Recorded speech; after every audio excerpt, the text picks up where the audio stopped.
There are only a few countries in the world that have the right to bear arms. Some of these countries include Guatemala, Mexico, and Honduras, with the most profound being the United States of America. In 2021, 48,000 people died from gun-related injuries in the United States. Many Americans lobby and protest against current US gun laws, with many seeing the right to bear arms as outdated and irrelevant. Why does the US Constitution possess the right to bear arms, and is it still relevant in the 21st century? The purpose of this video is to investigate the history of the Second Amendment in America, its rationale, and discuss the arguments for and against the right to bear arms in the United States.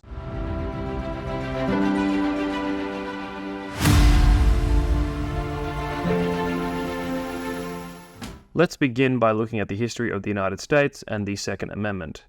The Second Amendment of the US Constitution reads, "A well-regulated militia, being necessary to defend security of a free state, the right of the people to keep and bear arms shall not be infringed." Why on earth was this enshrined in the US Constitution? This straightforward phrase has sparked centuries of debate and controversy, with interpretation and application constantly evolving. There are two reasons as to why the right to bear arms exists in the United States. The first reason stems from the historical context of the early founding of the country. Originally, the United States consisted of 13 colonies that were situated on the northeastern coast of North America. Believe it or not, but the first British colonists were Puritan Christians who believed in a very radical form of Protestant biblical Christianity. Some of the 13 colonies were Connecticut, Delaware, Georgia, and Massachusetts. Nevertheless, these 13 colonies revolted against British rule following unfair taxation policies that were imposed by the British. The British thought that the Americans owed them for their support in the 7 Years' War. The 7 Years' War was a conflict between France and Great Britain that began in 1754 over a dispute about land claims in the region around Pittsburgh, Pennsylvania. The American colonists refused to repay the British for their support. American refusal was met with taxes on American products to help pay for the war effort. This eventually led to the Boston Massacre and the American Revolution, where the colonists no longer wanted to live under this British rule. The American War of Independence made the Americans fearful of Britain, suppressing their concerns with the military, and therefore believing that arming its citizens through the right to bear arms would prevent the British from coercing the Americans again.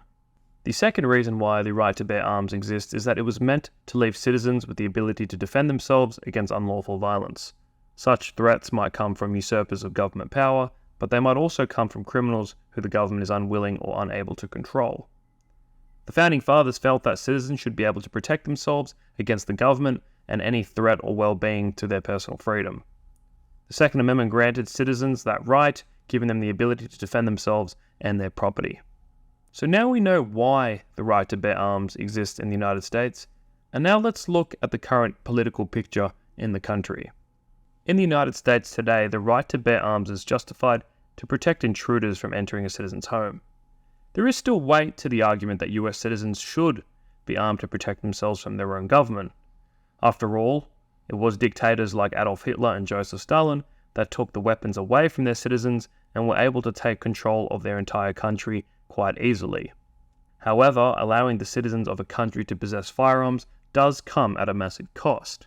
One of the largest issues facing the modern United States are its mass shootings. Mass shootings are incidents involving multiple victims of firearm-related violence, often including death and serious injury. The most profound reason is that its shooters want to get back at those who have hurt them or even are severely depressed. There had been roughly 4,000 mass shootings in the US from 2014 to 2022. Many American parents are fearful of sending their children to school in case a school shooter enters the school and fires. In America's two-party system, gun control is advocated by the Democrats. In particular, the Democrats would like to expand and strengthen background checks so guns are in the hands of quote-unquote responsible citizens.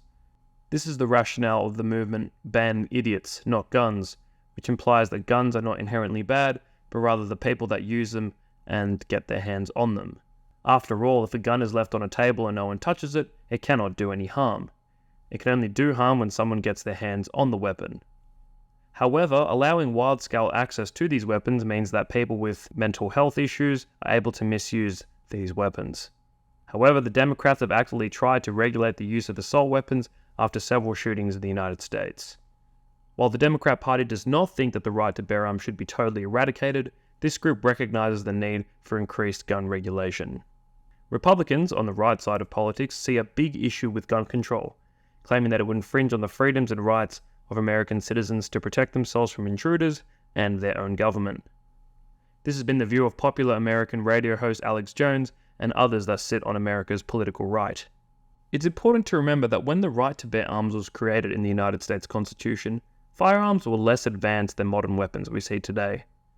The American revolutionaries used muskets, which could only fire between 25 and 50 yards. You can see at the time of the American Revolution, the muskets would have been very effective in defending oneself from government power.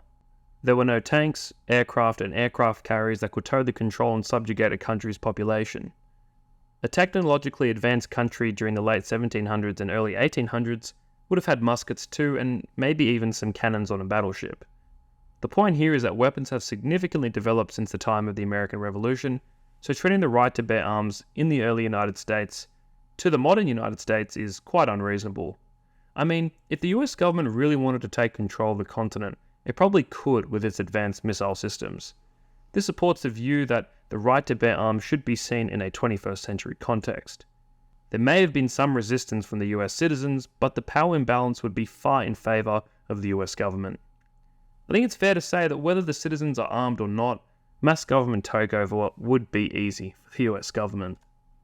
Let's look at the idea that US citizens should have weapons to protect themselves from intruders and others with weapons. This is the argument of self-defense. The rationale here is that if every citizen is armed with a weapon, then those who are looking to use a weapon will think twice before attempting to open fire against another citizen. The issue here is that when mass shootings take place in the United States, many people are killed before the shooter is killed. And since the right to bear arms has been entrenched in the United States Constitution for at least 2 centuries now, firearms and weapons have been distributed across the continent. This means that guns are in the hands of the wrong people, and the harm that comes from mass shootings are often hard to prevent. Once again, guns aren't bad in of themselves. Guns can be used to protect oneself from harm, but they can also be used to shoot hundreds of people at a time. There is some weight to the argument that the right to bear arms could prevent arbitrary government power. However, the US is way too powerful for a well-armed militia. Using weapons for self-defense is a much stronger argument, but it does come with some consequences, namely, trying to determine who will be responsible with a firearm. Let's just hope America can improve the mental health and spiritual lives of their population so there are less mass shootings and gun deaths. Thank you for watching this video. I hope you enjoyed it. If you did, consider subscribing and liking the video for more content like this.